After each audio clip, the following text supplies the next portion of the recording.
Hello, and thank you for agreeing to attend our webinar. Now, there are a few things that will help you to understand about Zoom if you've never attended a webinar or meeting from Zoom. Once you click on the link and you are asked to install the software, you're going to have at least 3 different dialogues on your desktop. And we're going to show you what those things do right now.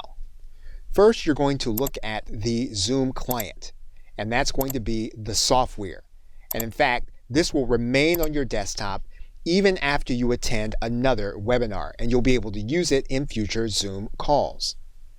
What you're also going to see is the active Zoom room, and this is where the webinar is going to take place. You are likely to be inside of the webinar. You can hear the host or presenter from this very screen.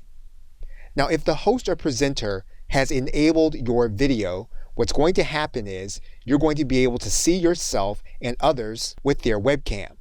If your webcam is turned off or you want to turn it off, you'll be able to do that from this particular Start Video area. I'm now going to show you what it's going to look like when you join the Zoom room with your computer audio. This meeting is being recorded. And you'll hear Zoom tell us that the meeting is being recorded.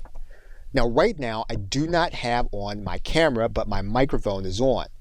That means then that if I speak out loud and the host has enabled me to be able to speak into the webinar, that my voice will be heard. What I can do here is I can click this button and that will start my webcam. Now, this webcam is being covered and grayed out. However, your webcam will have your image and whatever you're showing on it here in the area where my mouse is circling.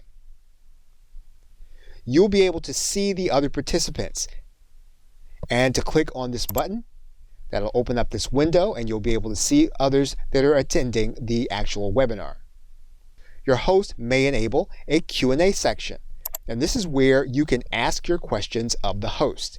The host will answer the questions in this area, or they will answer those questions out loud. If the host has enabled a specific poll and they tell you about it, you'll be able to access that poll here in this area in your toolbar at the bottom. So if we click on this, right now you don't see a poll, but if there was one, this is where you would answer that poll. Now, you have here an important aspect of your webinar or meeting process. This is the share screen button, and you will be able to share your screen when asked or allowed by the host. And what you're going to do is you're going to click this button that says share screen, and you'll be able to share any screen that you have available with the other people that are going to be on the webinar or in the meeting. And you'll need to choose one, and you'll then be sharing it with the rest of the webinar or meeting attendees.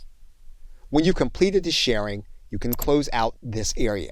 Now, I'm going to show you some controls that are only available to the host.